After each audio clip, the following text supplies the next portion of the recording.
Hello students, this is Dr. Aruna Kumari, Assistant Professor in Botany, VKB Government Girls College, Dungarpur.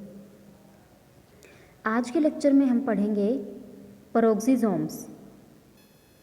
परोक्सीजोम्स cell organelle होते हैं, कोशिकांग होते हैं। तो शुरुआत करते हैं हम इसकी खोज से। डी डुवे एंड टोलबर्ट ने 1969 में इनकी खोज की थी। नेक्स्ट आता है इनकी स्थिति, कहाँ उपस्थित होते हैं। परोक्सीजोम अधिकतर जंतु कोशिकाओं में उपस्थित होते हैं। इसके अलावा ये उच्च श्रेणी के पादपों की पत्तियों की कोशिकाओं में क्लोरोप्लास्ट के नज़दीक उपस्थित होते हैं।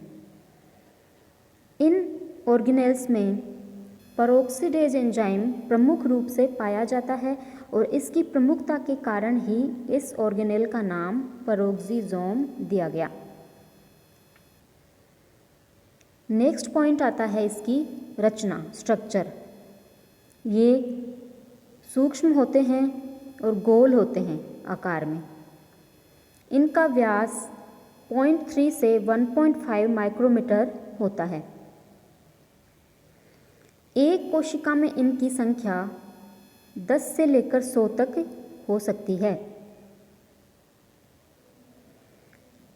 जैसा कि अभी हमने पढ़ा कि इनमें मुख्य एंजाइम पेरोक्सीडेज एंजाइम होता है।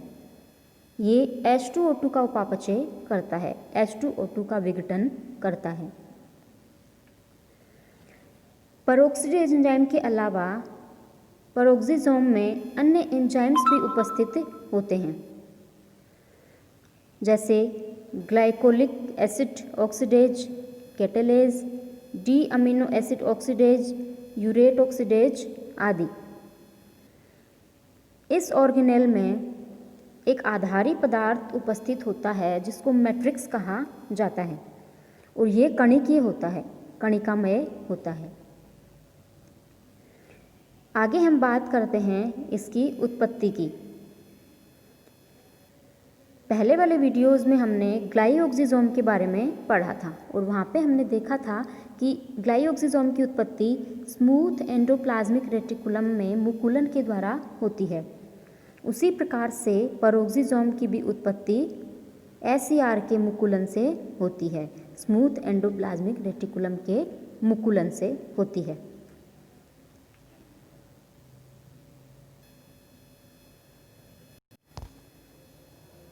नेक्स्ट हम पढ़ते हैं इसके कार्य। सबसे पहला जो काम है इसका वो क्या है? H2O2 का विघटन करने का। H2O2 कब बनता है? कोशिकीय उपापचय के दौरान बनता है और ये क्या होता है? एक हानिकारक पदार्थ होता है। दूसरा काम क्या है इसका? वसीय अम्लों का ऑक्सीकरण करने का। और वसीय अम्लों का ऑक्सीकरण करने के लिए जो एंजाइम काम में आता है वो है कार्निटिन एसिटाइल ट्रांसफरेज एंजाइम। वसीय अम्लों का जब ऑक्सीकरण होता है तो H2O2 बनता है और H2O2 को कौन विघटित करता है? Peroxidase enzyme. ये जो वसीय अम्लों का ऑक्सीकरण होता है ये स्तनधारी प्राणियों की कोशिकाओं में ही होता है।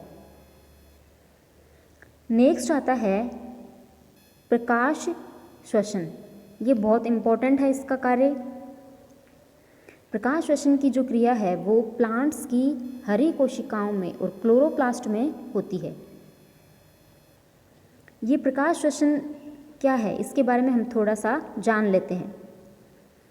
सूर्य के प्रकाश की उपस्थिति में सामान्य श्वसन के अलावा जो श्वसन क्रिया होती है उसको बोलते हैं प्रकाश श्वसन। और प्रकाश श्वसन फोटो रेस्पिरेशन की क्रिया के लिए परोक्सीजोम एक इम्पॉर्टेंट स्थल होता है, साइट होती है। हालांकि जो प्रकाश श्वसन की क्रिया है ये वेस्टफुल क्रिया है, अपव्ययकारी है। क्यों? क्योंकि इसमें क्या होता है, जो प्रकाश संश्लेषण में कार्बोहाइड्रेट बनते हैं उनका यहाँ पे संचयन स्टोर होने से पहले ही क्या हो जाता है, विघटन हो जाता है। इसलिए प्रकाश श्वसन एक अपव्ययकारी वेस्टफुल क्रिया कहलाती है। Thank you.